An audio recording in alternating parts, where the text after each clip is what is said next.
Ravi had never known comfort. He grew up in the underbelly of New Hyderabad, a city rebuilt on the edges of Earth's reclaimed zones.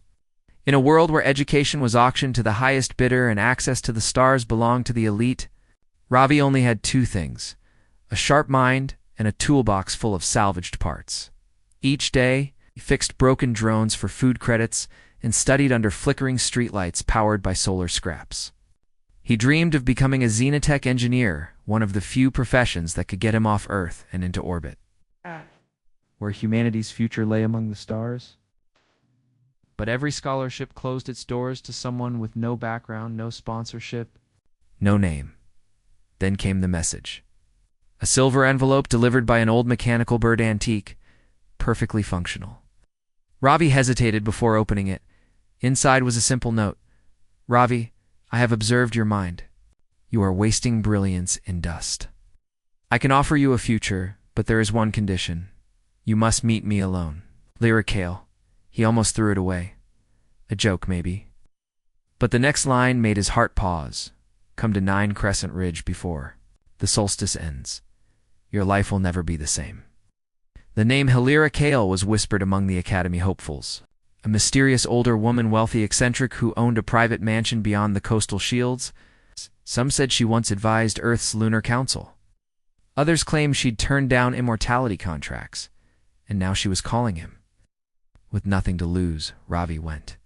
Dressed in patched clothes, he arrived at Crescent Ridge. The mansion was enormous, made of stone and alloy, wrapped in vines that shimmered faintly under the evening sun. No guards, no cameras. It's just an open door. She was waiting for him in a grand hall, tall, poised eyes, ancient yet kind. Her voice was steady. I don't want your loyalty, she said. I want your potential. Marry me. In return, I'll give you knowledge, tools, and a life you could never build alone. Ravi blinked. Marry? You? I have my reasons, she said, and time is short. He stared at her, unsure if this was a test or a trick. The way she looked at him, it wasn't pity, it was purpose. After a long silence, he said quietly, yes, and the contract was sealed. Ravi had imagined luxury as loud gold, noise, servants, and celebration. But Hilira's mansion was silent, serene. Its walls were built of stone so smooth it shimmered like metal. The furniture seemed untouched by time. There were no staff, no hovering drones, no AI butlers, only the quiet hum of old energy systems and the distant sound of waves crashing far below the cliffs. Hilira didn't treat him like a husband, nor like a guest. She gave him a room, larger than any space he'd ever called his own. And she gave him a key not just to the room, but to the library. Study freely, she said. Everything you find here belongs to you now. Ravi expected data pads and digital archives. Instead, he found thousands of crystals, glowing faintly in darkness, each encoded with layers of knowledge. Languages he couldn't understand. Star charts marked with symbols no Earth nation had ever used. Some shelves even held devices that responded to thought, not touch.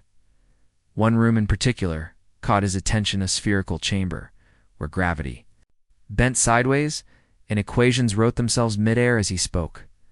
Hilira only smiled when he asked questions. You'll understand more when you're ready. Till then, learn. But there was something strange about her. She didn't eat. She never slept, at least not when he was awake. She would vanish for hours into locked halls, only to return with no explanation. Sometimes she'd pause and stare out the window for minutes at a time, eyes distant, as if watching something across galaxies. And though her hair was silver, her face didn't wrinkle, her movements didn't slow. She never changed. Ravi's curiosity grew with each passing day. Who was she really? Why had she chosen him? And what exactly was hidden behind the lower-level doors she never let him near? One evening, as he explored the eastern wing, Ravi stumbled upon something odd, a wall that didn't reflect light correctly. He tapped it, tanned, his hand passed through. A hidden corridor, and at the end of it, a door softly glowing blue. That night, he waited until Hilira disappeared, again then returned. To the corridor he had to know. Ravi stepped into the corridor, heart pounding. the pale blue light at the end calling to him like a whisper from a dream. The walls were different, here smoother, curved unnaturally, as if shaped by hands that didn't understand straight lines. The air buzzed faintly, like the static before a storm. This part of the mansion didn't feel like Earth. It felt older. He reached the door. No handle, no interface. Yet as he raised his hand, the surface shimmered and dissolved silently. Inside was a vast underground chamber, shaped like a dome, but layered with unknown tech conduits glowing softly, walls humming in rhythm with something deep beneath the floor. At the center stood a platform, and floating above it a portal. It hovered oval and perfect, its edges rippling with slow pulses of light. Through it, Ravi saw a sky of purple clouds, twin moons, and an impossible city suspended above a glowing ocean. The structures were nothing like Earth's spirals, towers with moving rings, and bridges suspended by invisible force. He didn't even realize someone was behind him until a voice, calm but sharp, said, "You weren't supposed to see this." Yet Ravi spun around. Halira stood there, not angry, but tired. Her eyes glowed faintly now, no longer hidden by dim lighting or careful distance. He stepped back. "What is this? Where does that portal lead?" She exhaled slowly. "Not where, Ravi. What?" "That is, Valtira, my homeworld." Ravi stared at her. "Homeworld? You mean you're not?" "I was born far from Earth, long before this planet's satellites ever reached orbit."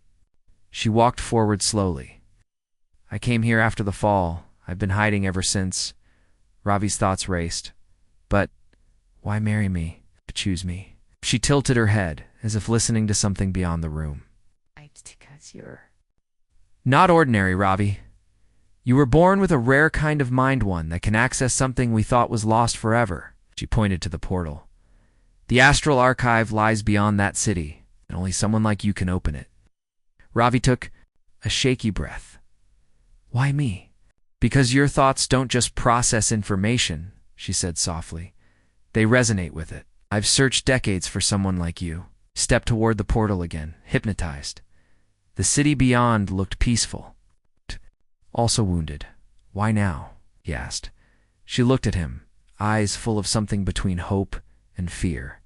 "Because, Ravi, I'm dying, and you may be the last chance my people have." Ravi sat in silence, his eyes still fixed on the portal. Beyond it lay a world he had never known, and yet something inside him stirred, as if a long-dormant part of him was awakening. Halira stood beside him, her expression solemn. "I wasn't always alone," she said quietly. "Valtira was once a thriving world, home to the Viral and my people. We lived among the stars, far older than Earth's first flame, but knowledge made us arrogant, and arrogance made us blind." She walked to a nearby console. With a sweep of her hand, holographic images shimmered into the air, starships engulfed in flame, cities crumbling into black dust, and enormous void creatures tearing through space. The war came. We called it the collapse. Our technology outpaced our wisdom. What we created turned on us. In the end, only a few of us survived, and we fled to forgotten corners of the galaxy. She paused. "I came here to Earth, not to rule, but out to warn." "Just to wait? For what?" Ravi asked, his voice low. "For someone like you," she said.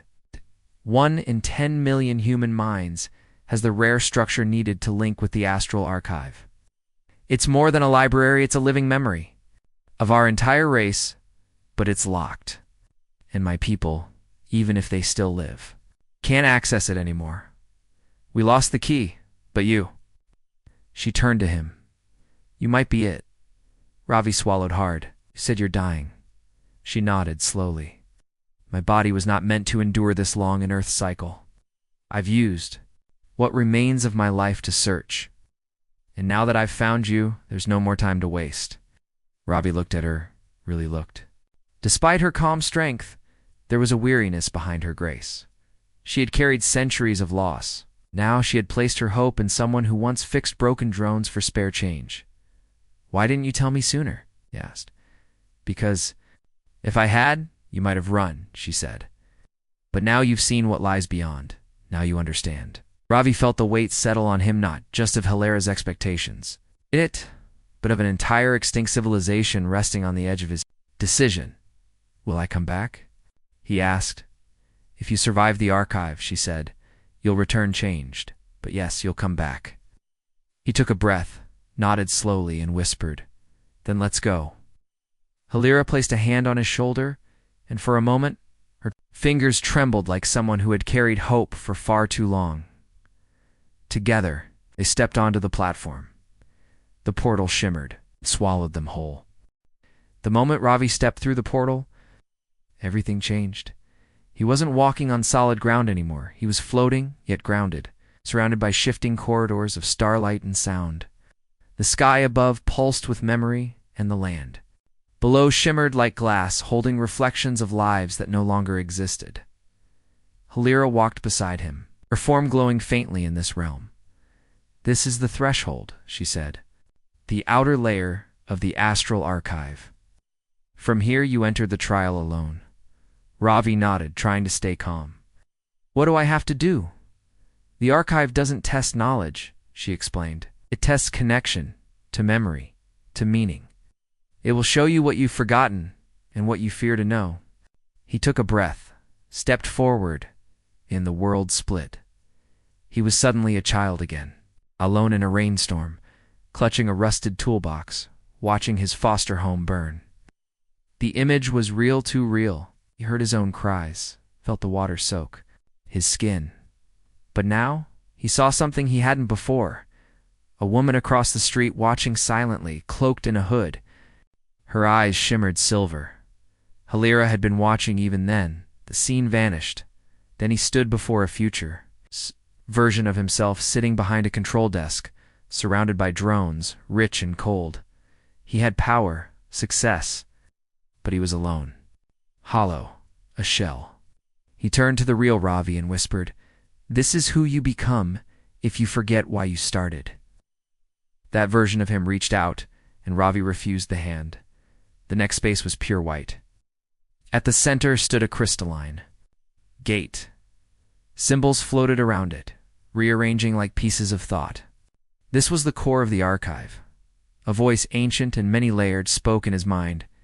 You are not of us, yet you carry the imprint. Why should we trust your memory to hold our future? Ravi stepped forward, heart steady, because I've lived with nothing. I know what it means to lose everything, and I won't let that happen again. Not to me. Not to you. The symbols stopped spinning. The gate responded. Light exploded around him, not blinding, but inviting. Into him not as facts, but as living understanding, starship schematics, planet restoration protocols, emotion-encoded history, and a blueprint for rebuilding an entire world. It hurt, it overwhelmed him, and then it passed. Ravi collapsed to his knees, breathing hard. Behind him, the portal opened again. Hilera stood on the other side, smiling faintly. You did it, she whispered. He stepped through different now, changed forever. Ravi stumbled out of the portal, knees trembling, skin glowing faintly with residual energy from the archive. T had never felt so awake. Every breath pulsed with understanding. His mind held blueprints, maps, languages, and a strange new sense of purpose, as if stars themselves now whispered their memories through him. But even before his feet fully touched the floor of the chamber, he sensed something was wrong. Hilera was swaying. Her posture, always perfect, composed, was now frail. Her skin, once luminous, had dimmed. She steadied herself against the console, and for the first time, Ravi saw it clearly. She was fading. No, he breathed, rushing to her. You Sidif, I returned. She smiled gently, eyes heavy with truth. I said you would come back. I didn't say I would. Ravi shook his head. There must be something in the archive. Something to heal you. You don't understand, she whispered. The archive's knowledge isn't for healing me. It's for rebuilding. It's for preserving what still remains. I've lived far longer than my cycle allowed. What energy I had left, I used to keep. The portal opened to bring you home. But I still need you, he said, voice cracking. She reached up, placed a trembling hand on his cheek. "You don't need me anymore, Ravi. You carry everything now. My people's wisdom, their sorrow, their hope." Tears welled in his eyes. "You saved me, lifted me out of nothing. Why would you choose me for something this big?" Halira smiled again, faint, proud. "Because when I first watched you as a child, you had nothing. But even then, you gave. You shared scraps. You fixed broken things not because you had to, but because you wanted to. That is the kind of soul the archive responds to." Her body grew lighter in his arms, flickering like fading. "Starlight, Ravi, you're not just a keeper of knowledge now. You're a bridge between Earth and Veltira, between what was lost and what can be born again." And with one last breath, her form dissolved into soft strands of light, rising upward and vanishing into the air like memory itself, returning to the stars. Ravi sat in silence, not alone, but carrying the last echo of a world and a promise he intended to keep. Weeks passed since Halira faded, but Ravi didn't mourn with sorrow. He mourned with purpose. He returned to the mansion now more than just a home. It had become a living gateway between worlds. With the archive's knowledge alive within him, Ravi activated systems that had slept for centuries, energy cores beneath the sea cliffs, buried transmission arrays, and star-calibrated beacons once used by the Virulin. He wasn't alone for long. Earth's researchers, drawn by strange signals and shifting magnetic fields, soon arrived. Some came with fear. Others with curiosity. But when they heard what Ravi shared, renewable energy techniques, engines, methods to heal ecological scars in weeks instead of decades, even the skeptical listened. He didn't keep the knowledge for himself. He opened Hellerez Mansion as a sanctum, a place where Earth's brightest minds could come not to take, but to learn, to collaborate, to build not for profit, but for preservation. And all the while, behind the sanctum, portal to Veltia remained. Ravi would walk through often. Veltira was not yet dead. There were sparks of life in the ruins, buried tech waiting to be awakened. And perhaps persons like Halira, hidden among the shadows of the stars. Every time he stepped into the archive's realm, it greeted him now as its keeper, not as a visitor, and when he returned to Earth, people began calling him the same. The keeper, not a hero, not a ruler, just a bridge between forgotten wisdom and a fragile future. And at night, when he stood beneath the stars on the balcony where Halira once watched in silence, Ravi would look up at the twin moons beyond the portal, whisper, "You're not forgotten, not anymore. End of story."